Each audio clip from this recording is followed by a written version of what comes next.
It's our jobs to tell better stories. And always remember, it's the risk takers that are rewarded. People are sick and tired of being marketed to, and they're sick and tired of being sold. The single biggest story today in sales and marketing is how our customers are buying differently. All right. Hello, Harini, and welcome to the Growth Hub podcast. Hello. It's great to be here. We are so super happy to have you with us today, Harini. You've been helping companies to find the path to growth for a long time now, and you have a great deal of experience. So maybe just cut to the chase, and I'll ask you the first question: what do you think is the secret to scalable growth? I love that you got to the hard question right away. Let's talk about it. Let's get into it. Now, I'm excited. I think the question you asked me is the right one, right? What is the key to not just growth, but scalable growth? And I think that's a distinction that hasn't quite been made as crisply as it should have in the past few years. We're certainly starting to see the emphasis on scale and efficiency now. So you will hear, or given the macroeconomic climate we are in, you will hear the discussion about efficient growth and scalable growth. So I'll give you my take on it. For me, growth that is sustainable over a period of time, over a set of customers, over a set of verticals, or a set of geographies is scalable growth. Having the ability to rinse and repeat, whether it's a product, go to market, and I know your audience are marketers, so maybe this will resonate with them. So having rinse and repeat go-to-market, product pricing strategies, customer success strategies, sales plays are ways to drive scalable growth. So when your customer, at the end of it, this is about your customer experience, right? So regardless of your customer being in Istanbul versus Singapore versus Seattle, Washington, or Helsinki, Finland, he, she, or they should have the exact same experience when you drive growth at scale. And they should be able to have a consistent experience, a programmatic experience, but at the same time in a way that makes the most out of your resources internally. So when you think about your product management resources, your sales resources, your customer success resources, support, think about ways in which they can rinse and repeat what they do. If you have a product review, how can you package that in a way that becomes a solution that you could use across geos, across verticals, across customer segments? Similarly, if you have a mechanism to speak with customers in one vertical, would you expand that across all of them? So thinking about ways to rinse and repeat mechanisms to drive the same outcome predictably, consistently, efficiently is scalable growth.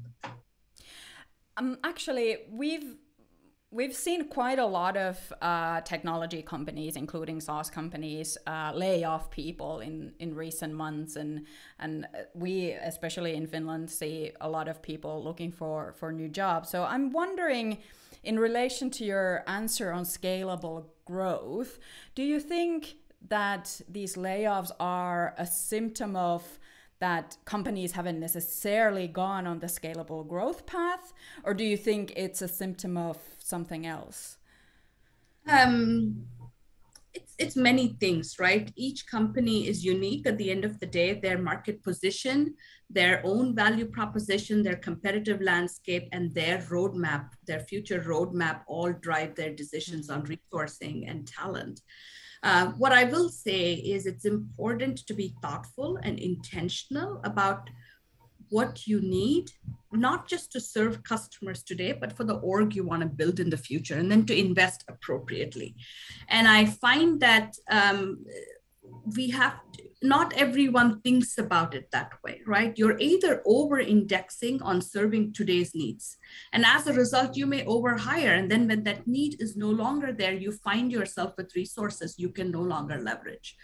What I would say, and I say this to startup founders and customers all the time, is there are two jobs to be done.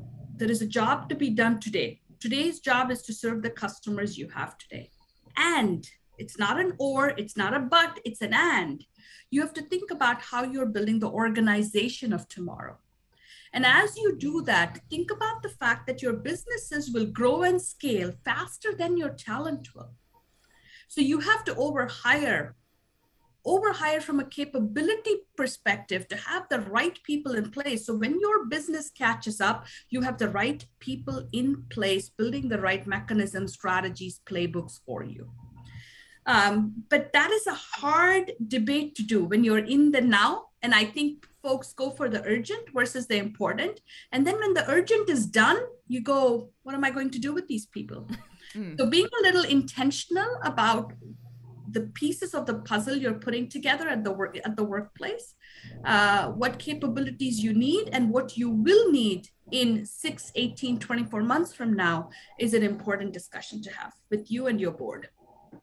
Excellent. This is actually a perfect bridge to our next question, because especially with SaaS companies, we are familiar with them because we work with SaaS companies, but the focus is on, renewal, attraction, and retention. It's the language of sales, and I think it's the language of now and the urgency that you were just talking about.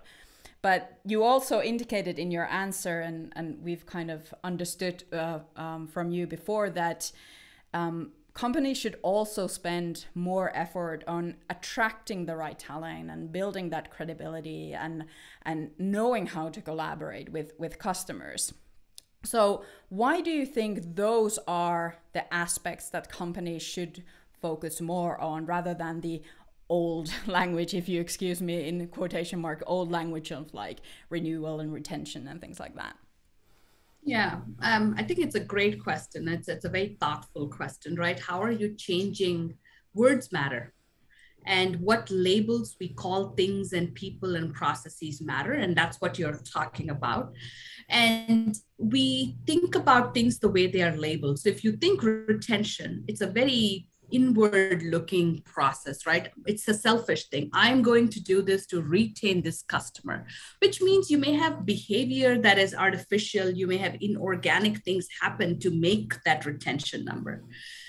So the way I think about it is from the customer's perspective. And this may sound simple and this may sound obvious, but it is how I think about it is how I think we should be. Simple and obvious, and that's a good thing, right? And we start with our customers and talk about what they care about. So when I sit down with many of my customers, and they are, many of them are B2B to C, B2B to B, B2C. I mean, they sort of, the business models go all up and down the spectrum, which is fascinating. But most of them, really all of them, will say, what I care about are my customers, right? And that is really the starting point. Your customers care about their customers. What do you think you should care about? Your their customers. Customer, right? So you care about your customer's customer. Start there, work backwards, and do not care about the labeling, right? And say, if my customer wants to serve his, her, or their customer in this way, what can I do to enable that? What can I do to accelerate that journey? Because that's the other key. It's not just delivering on what you want, but how do you accelerate it, right? How do you deliver something faster, cheaper, more securely, more sustainably? That's the challenge for you in your role. And so take that and then say, let's work backwards from there. And then translate that into initiatives or roadmap. And then when the time comes before their contract expires, if that's the first time you're looking at it, then shame on you. But build a mechanism that you have a team that's focused and thinking about these key events of the customer, and then understand what those milestones are. And if you are in touch with customer sentiment, if you're speaking with the right folks at the customer, if you're delivering and helping them innovate on these investments, then when your retention event happens, it should be a non-event. Yeah.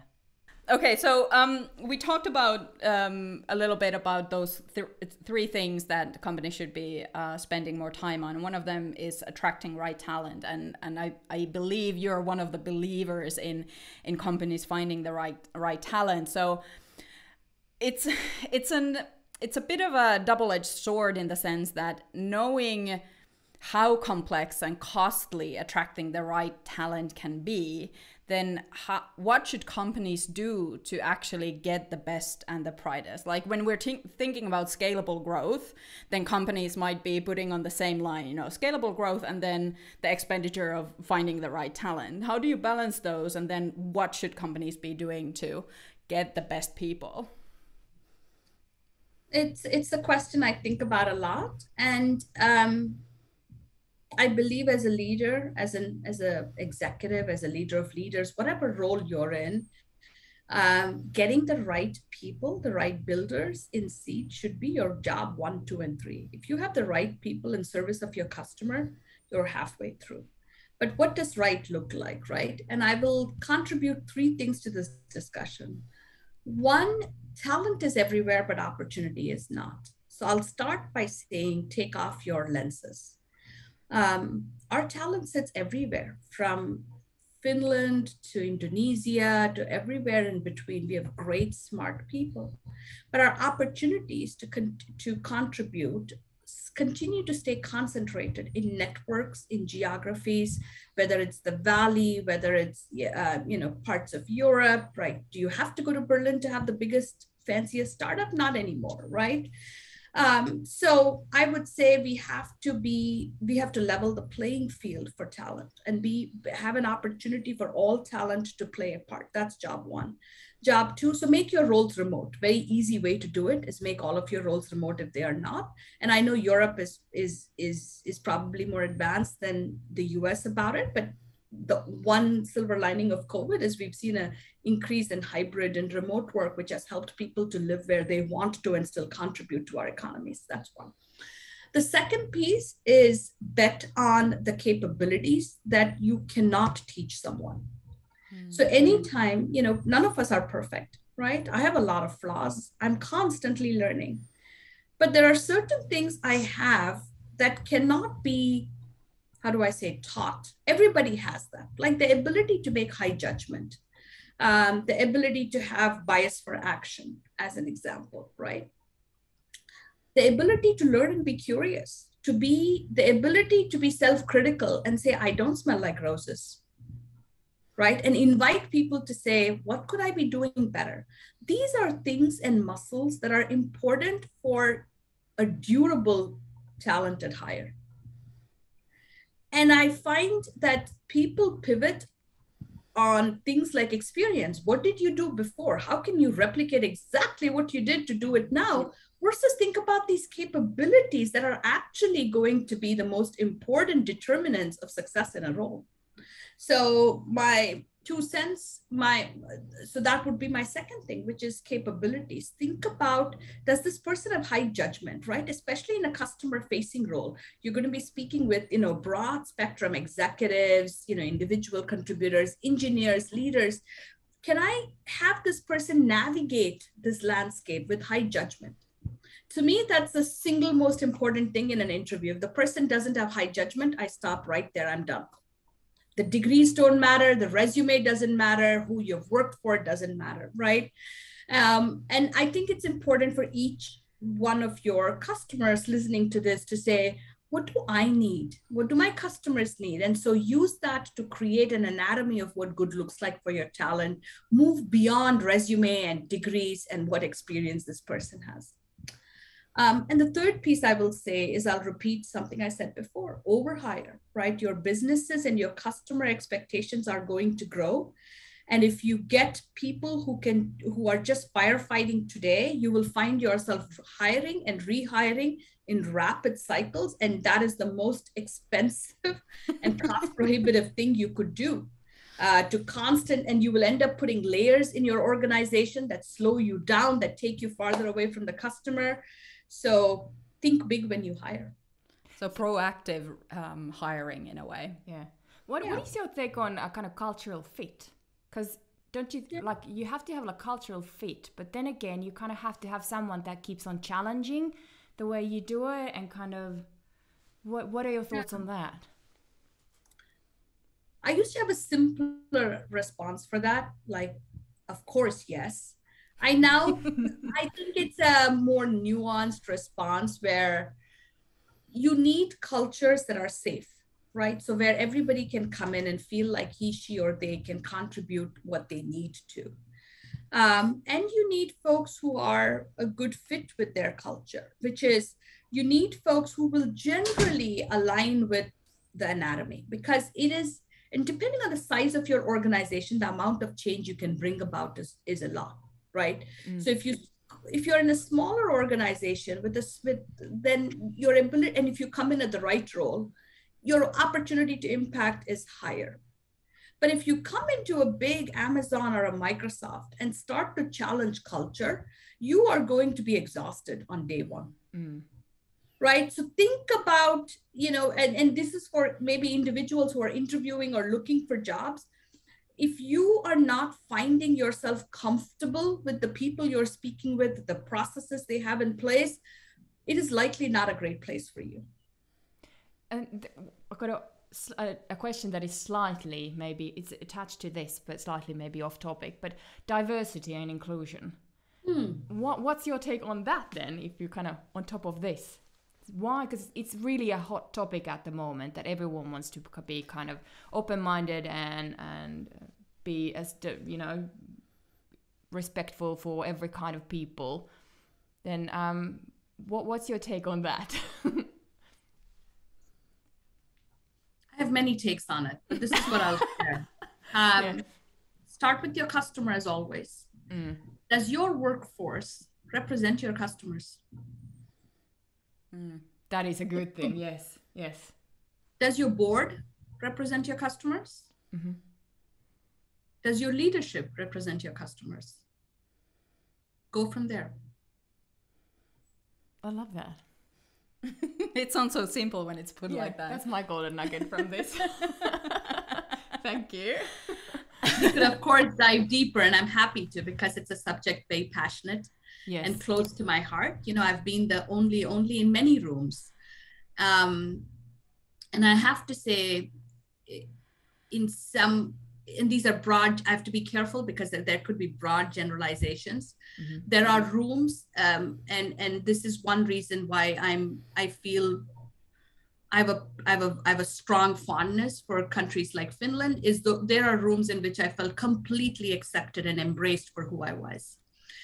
Even though there were not many diverse people in those rooms, they had not really seen anyone like me, but they didn't underestimate me the minute they saw me.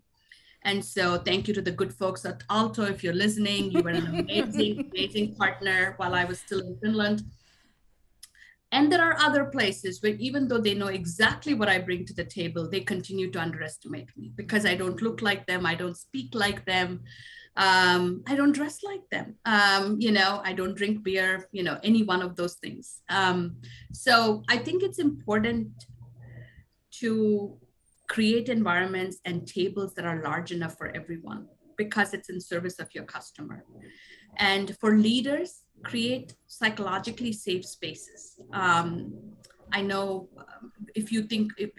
I'll probably mention this at the end, but Amy Edmondson and her work on psychological safety is something that I recommend everyone to read, regardless of whether you're a leader or whether you're an individual contributor, because that is about creating the building blocks of an inclusive and diverse culture. Without that, you can talk all you want, have pretty PowerPoints, posters, and workshops. You're not going to achieve what you need to. I think this is a topic that we could spend so many hours talking about. So, but I'm going to switch gears here for a minute, and I want to talk about building credibility.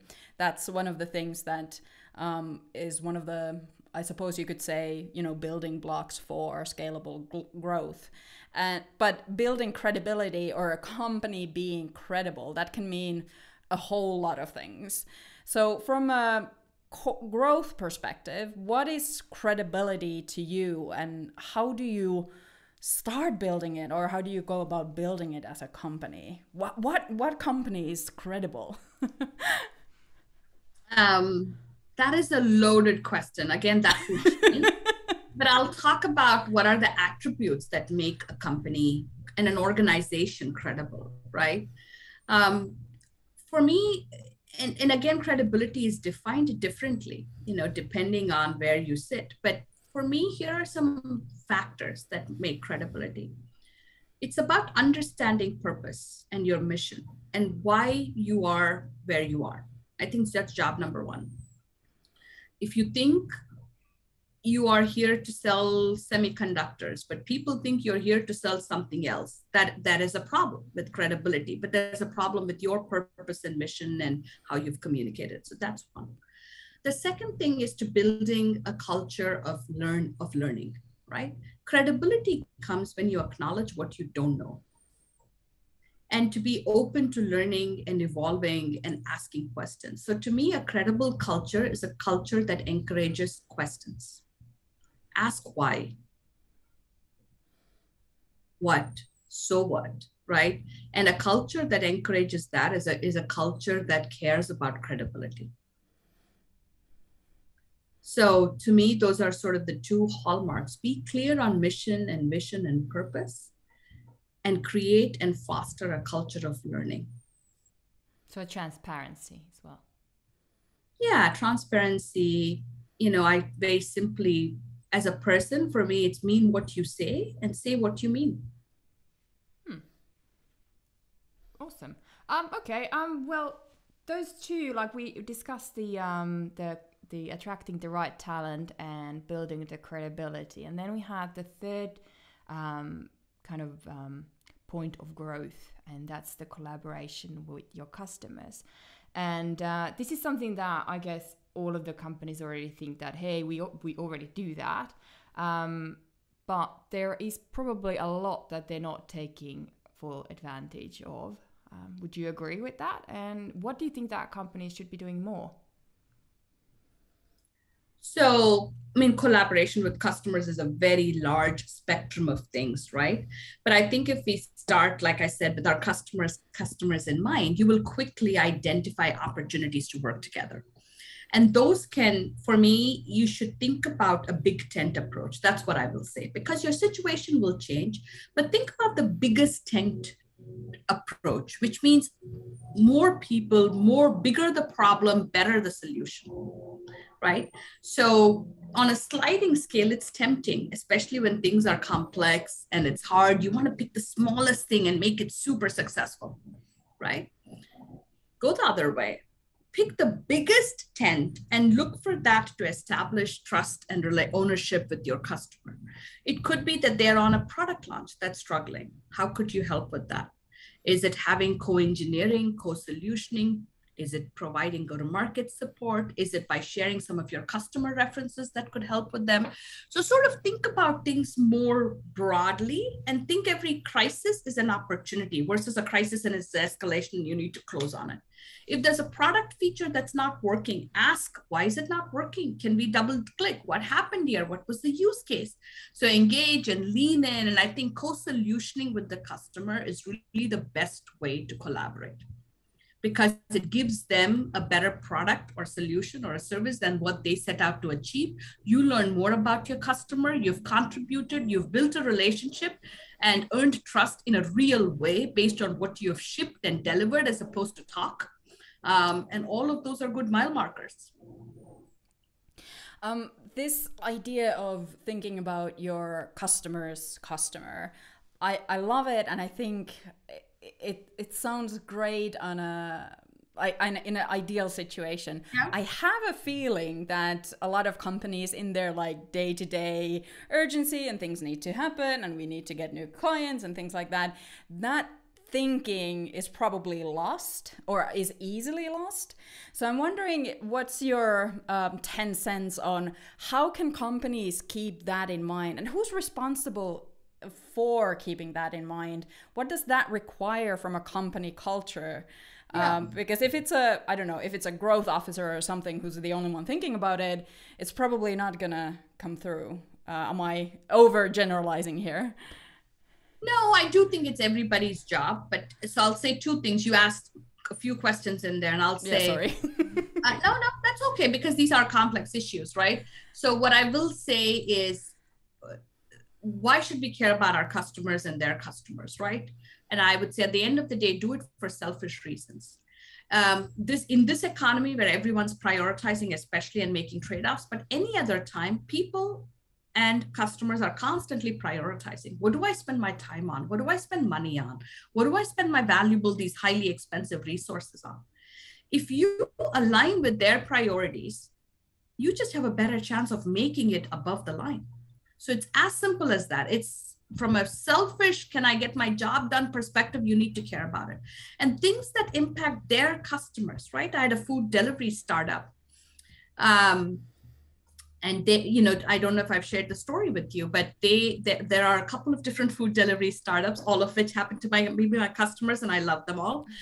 And one of them came to us with a problem that their app, so if you double click, you know, and you go through the menus on their apps, the drop down was taking maybe a millisecond longer than their competitors' drop down.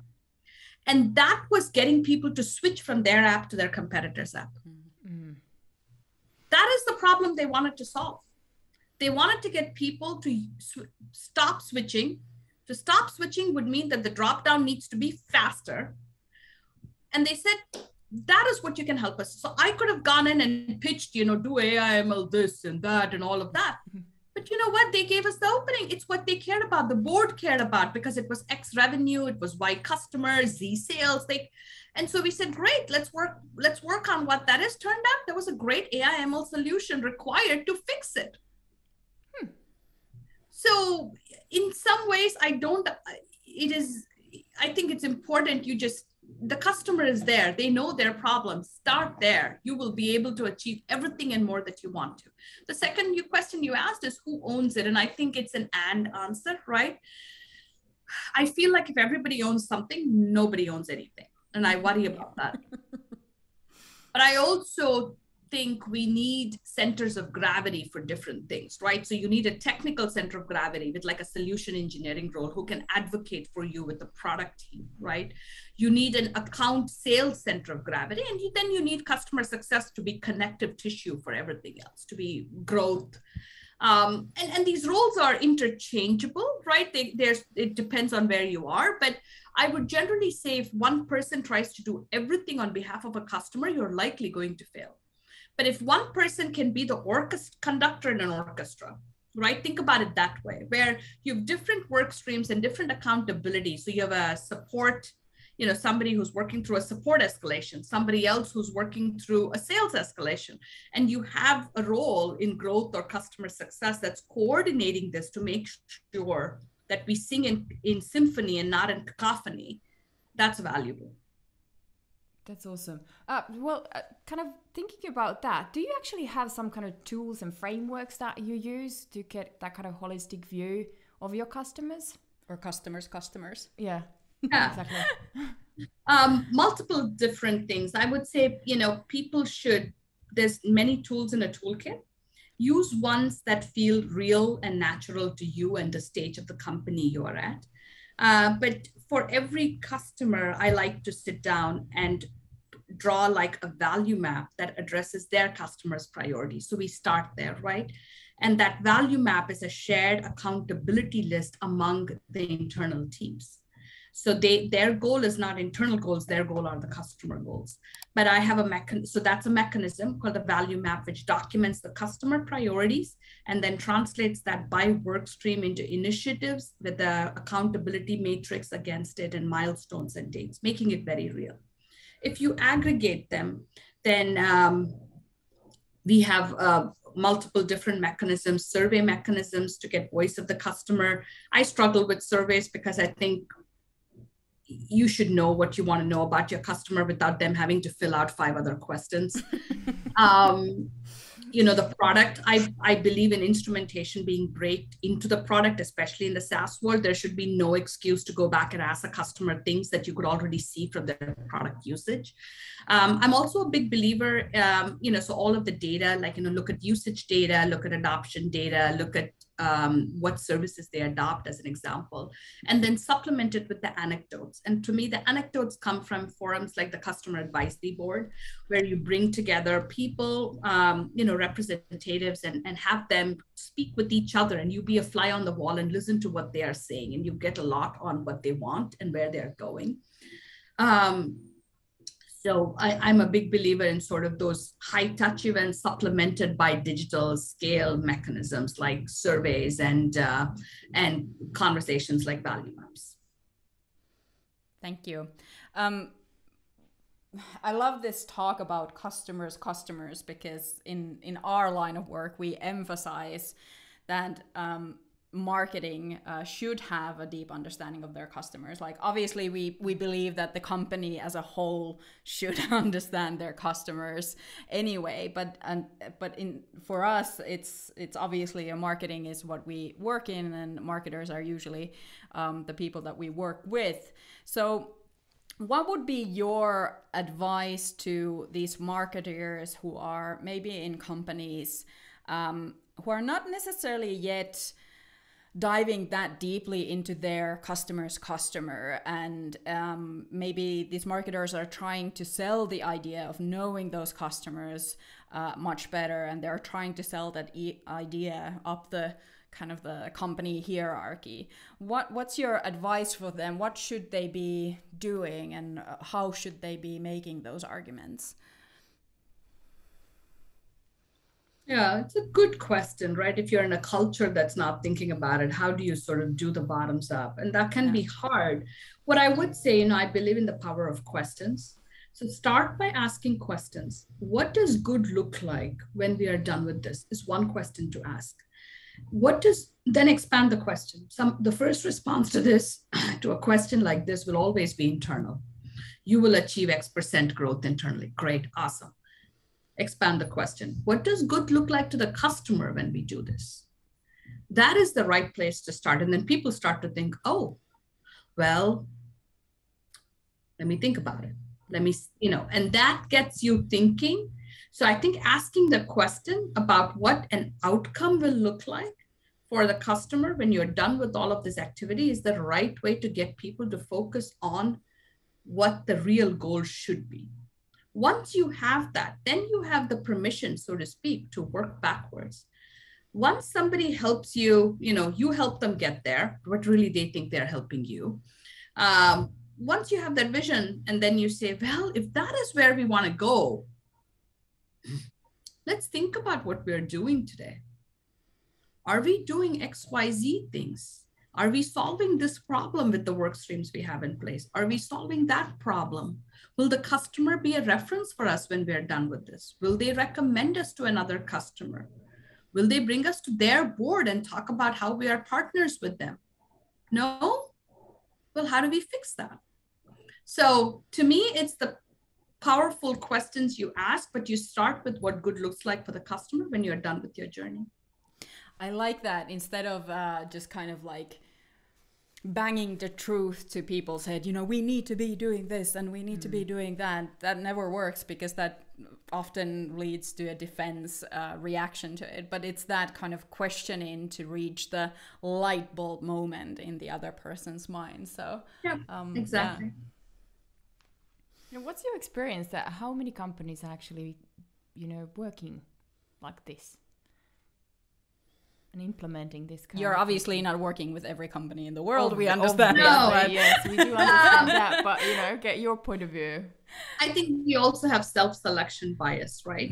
I've been very fortunate to work for these amazing public companies that are customer obsessed, and customers who work with us are attracted to that. So I see a certain view of the world. I do think the question to ask is, will you be successful if you're not this way? And I think we're already seeing that. Mm-hmm. If you don't have a customer value proposition that resonates, if you don't have customers that are advocates and ambassadors for you, the next 24 months will tell you about it. Mm. That is really good. That's a wake-up call. It's a wake-up or call. It should be a wake-up call. Yeah. Well, I actually have one question regarding that. This because our audience is essentially B2B SaaS marketers. So if you think about my people, my people, our people, your people and my people. Yes. Let's meet. So what do you think that kind of, considering all the things that we've been talking last 40 minutes or so, what is the key takeaway from this episode, in your opinion? Start with your customer's customer. Full stop. Perfect. Love It that. will work itself out. Excellent. We can go home now. We're done. We're done. This is efficient growth right here. Yes. This is it. But actually, before we go, Reeta's got something. So we have our traditional fast 5 questions we like to ask from our clients. So I'm just gonna shoot them your way and just say whatever comes to your mind. Great. If it's publishable, then we'll keep it in. But we can always edit. Yeah. But okay. So you ready? Let's go. What book or books are you currently reading? Oh, climate change is top of mind for me. So this is the book on my bedside table, Speed and Scale, by John Doerr, the gentleman who founded one of the largest, most prominent VCs in the Valley, and his work to bring about climate change in an accelerated fashion. So I think this is recommended must-have reading for everyone. If you care about the world you live in and your future generations will live in, go read Speed and Scale. That is a high note. Check. Check. A SaaS company you love and why? Calendly. Oh, yes, we love Calendly. As someone who has gone the spectrum of having assistants, and in Europe, sometimes you have multiple assistants, and Calendly is truly been the app that I thought I would never need, but love it, embrace it. It empowers me. It gives me control over my time. Time is my most valuable thing, right? And I have to be careful who I spend it with and what I spend it for. And Calendly gives that control to me. So I determine who I get to speak with, who gets on my calendar. And so if the Calendly founder, I think it's Tope Atawano, is listening, you're too expensive for me to write you a check, but know that I love you. Great. What's your favorite place to read about growth? There are so many. I find like there is never one place, honestly, because I am a better person for hearing different perspectives.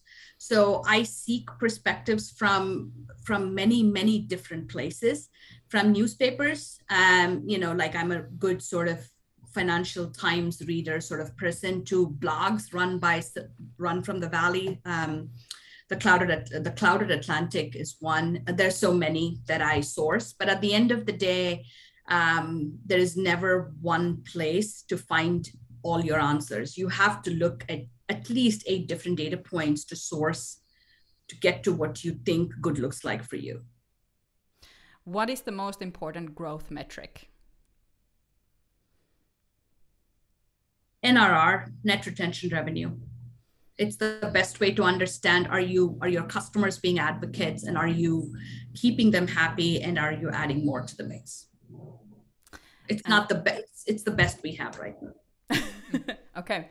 And finally, what is your best piece of advice for SaaS marketers? Did you say it already? You know it. That's it. Perfect. Excellent. Well, it's been great talking to you, Harini. We're super thankful that you actually had the time to drop by. Very grateful, and we hope to see you in Finland at some point. So if you ever come across this way, shoot us a message. Or if you buy that summer cabbage here. Absolutely. I'm very thankful, thanks to all the good work you're doing. We need more voices like you to keep agitating and asking the right questions. So Kiitos, and I look forward to an invitation to Finland. Excellent. Consider it an open invitation. Yes. Fantastic. Thank you. Perfect.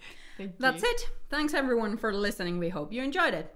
Let's keep the conversation going on Twitter at SaaS Growth Hub or LinkedIn at the SaaS Growth Hub podcast. And if you don't want to miss the next episode, make sure you subscribe to the Growth Hub on Apple Podcasts, Spotify, SoundCloud, or right here on YouTube.